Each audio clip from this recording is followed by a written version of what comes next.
Fellow Nigerians, today, June the 12th, marks another Democracy Day anniversary and an occasion to celebrate freedom and unity of our nation. From 1999, we consistently celebrated Democracy Day to mark the end of military rule and the return of power and control into the hands of those freely elected by the people. On this day, Nigerians recommit themselves to ensuring we protect and preserve the ideals of democracy. In 2018, we moved Democracy Day from 29th of May to the 12th of June. This change was to remind all Nigerians of one free election after which the presumed winner, along with Nigerians, were denied their rights and their choice. On June 12, 1993, Nigerians saw the best in our citizens as we all went out to vote peacefully. By June 24, 1993, we also saw the worst of our leadership as elections were annulled. We must never forget the sacrifices of the heroes of Nigeria's democracy during 1993. Their patriotism and peaceful struggle should guide our actions, especially when it comes to electing our leaders and holding them accountable now and in future. Fellow Nigerians, this is my last Democracy Day speech as your president. By June 12, 2023, exactly 1 year from today, you will already have a new president. I remain committed and determined to ensure that the new president is elected through a peaceful and transparent process. It is important for all of us to remember that June 12, 2023 will be exactly 30 years from 1993 presidential elections. In honor and memory of one of our national heroes for democracy, Chief MKO Abiola, GCFR, we must all work together to ensure this transition is done in a peaceful manner. I am hopeful that we can achieve this. The signs so far are positive. Recently, all registered political parties conducted primaries to select their candidates for the 2023 general elections. These primaries were peaceful and orderly.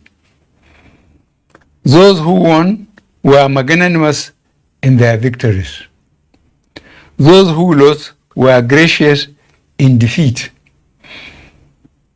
And those aggrieved opted to seek judicial justice as opposed to jungle justice. I followed the party primaries closely from the state level to the presidential level.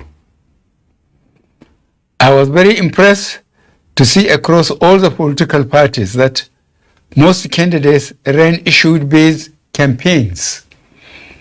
The language and the tone throughout were on the whole measured and controlled. Another positive that came from the 2022 party primaries was a significant increase in women and youth, particularly across all parties. I was very pleased to see this development. This augurs well for the future.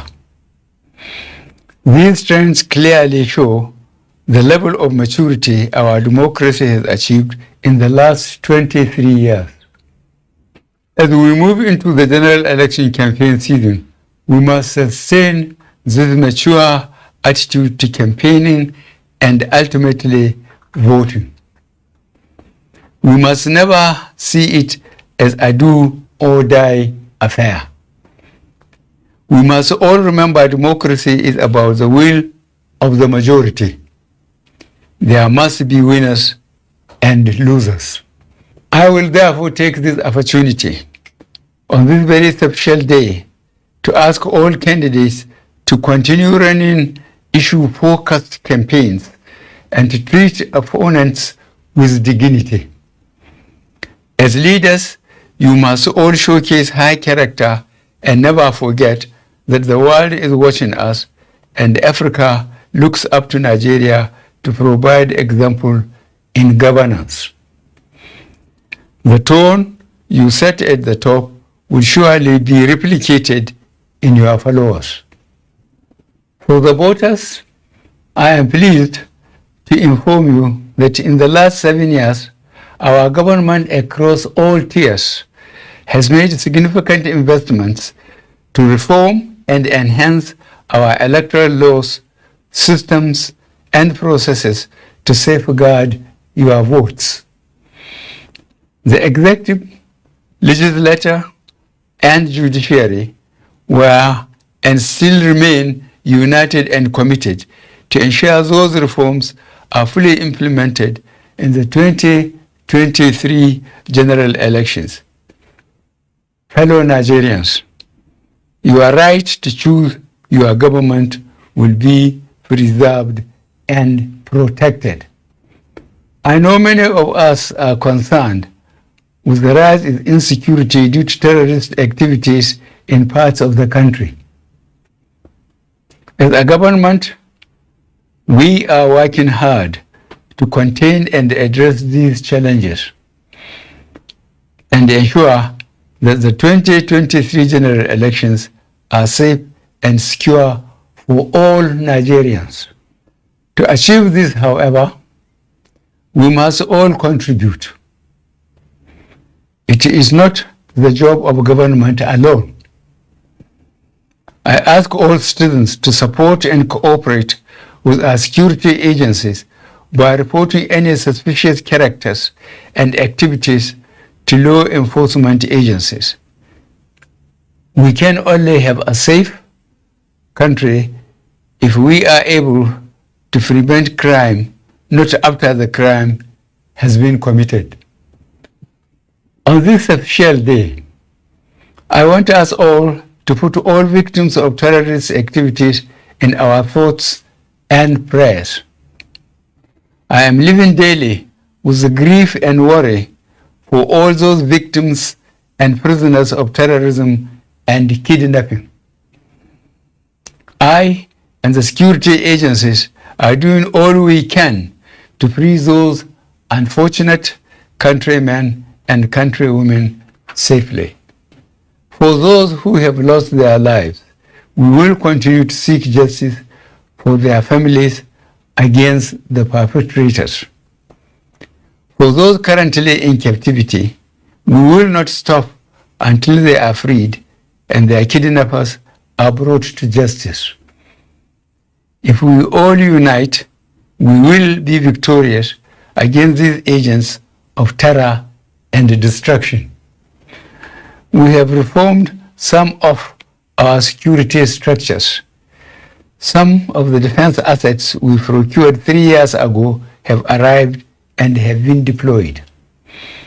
Our cybersecurity and surveillance systems are being upgraded to further enhance our ability to track and trace criminal elements. We are also recruiting and training new personnel across all our security and intelligence agencies to strengthen the country's overall security.